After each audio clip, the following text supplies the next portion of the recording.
Jadi kalau kita mengungkap sejarah, jadi sebutan kadal gurun, ya, itu bikinan PKI untuk menghina Rasulullah SAW dan umat Islam. Nah sekarang semarak itu kadrun itu, yang ngomong itu buzzer-buzzer itu, ya kan, buzzer-buzzer itu. Sampai Ruhut Sitompul juga ngomong ini kadrun, ya kan, kadrun, kadal gurun.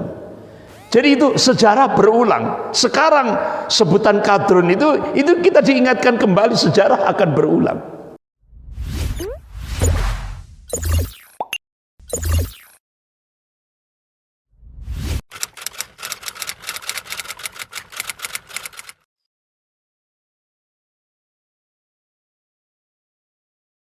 Sejarah berulang, dan itu sudah ketetapan Allah. Allah Subhanahu wa ta'ala menyebutkan tentang hukum perulangan sejarah itu berlaku umum. Allah ingatkan dalam surah Al-Fat ayat 23, Allah Subhanahu wa ta'ala yang meninggikan langit tanpa tiang ini mengabarkan sejarah akan berulang. Yang membedakan adalah warna dan kualitasnya. Itu yang membedakan. Apa hikmahnya? Agar umat Islam ini tidak menjadi mangsa bagi musuh-musuhnya. Buya Hamka, Allahumma yarham, beliau seorang ulama yang istiqomah. Sampai karena keistiqomahan beliau memegang prinsip, ketika beliau menolak ideologi Nasakom, nasionalis agama komunis, resikonya berat. Beliau dijebloskan ke penjara tanpa prosedur hukum oleh Presiden Soekarno. Tidak hanya dijebloskan penjara, Buya Hamka disiksa di dalam penjara. Tidak hanya disiksa, semua hartanya disita oleh negara. Luar biasa itu. Dan sejarah berulang. Kalau dulu Buya Hamka, sekarang Habib Rizik Syihab. Sejarah berulang. Jadi Buya Hamka, Allahumma yarham, 10 tahun sebelum kejadian peristiwa G30 SPKI, Buya Hamka sudah memberikan warning, peringatan di tengah-tengah umat. Awas, waspada, bahaya PKI, Partai Komunis Indonesia. Tapi umat Islam tidak mengindahkan. Padahal ini basirah yang diberikan Allah kepada seorang ulama, ketajaman mata hati. Tapi umat Islam di Indonesia waktu itu tidak mengindahkan. Sehingga begitu terjadi peristiwa G30 SPKI baru ingat, loh ini kan 10 tahun yang lalu sudah diingatkan oleh Buya Hamka. Jargon Presiden Soekarno, Nasakom bersatu, hancurkan kepala batu. Sehingga akhirnya PNI, NO, PKI bersatu melawan Masumi. Jadi yang kepala batu itu Masumi. Kalau dulu di akhir pemerintahan Presiden Soekarno, Masumi dijadikan common enemy, musuh bersama. Sekarang FPI. Jadi sejarah berulang. Sejarah berulang.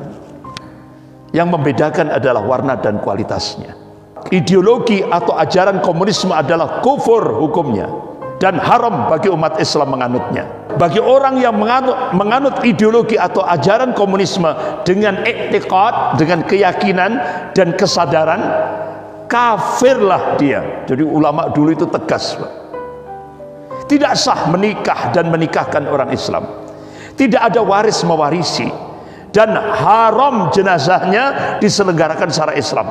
Itu ulama dulu tegas. Sehingga akhirnya ratusan ulama ini dijebloskan penjara tanpa prosedur hukum. Bahkan pencetus pahlawan, pencetus proklamator kedua.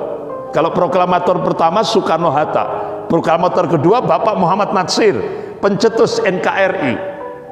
Jadi pasca Indonesia, pasca konferensi meja bundar, Indonesia jadi Republik Indonesia Serikat. Akhirnya Muhammad Natsir ketika diangkat menjadi Perdana Menteri Republik Indonesia yang pertama, langsung beliau benar-benar berusaha semaksimal mungkin, akhirnya memproklamasikan tanggal 17 Agustus 1950 diproklamasikan NKRI. Dari RIS menjadi NKRI.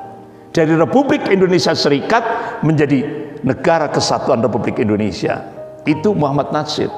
Tapi karena beliau menolak ideologi Nasakom, dijebloskan penjara di Batu Malang.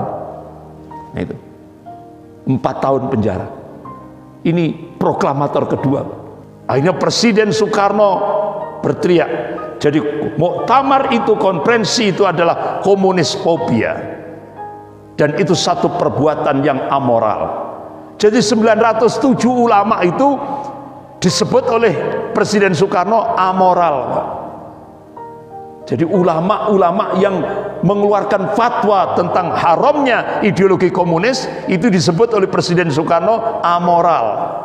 Berarti amoral itu kan tidak punya moral. Tapi 907 ulama itu konsisten, sehingga banyak ratusan ulama yang dijebloskan penjara. Itu konsekuensi. Jadi kalau kita mengungkap sejarah, jadi sebutan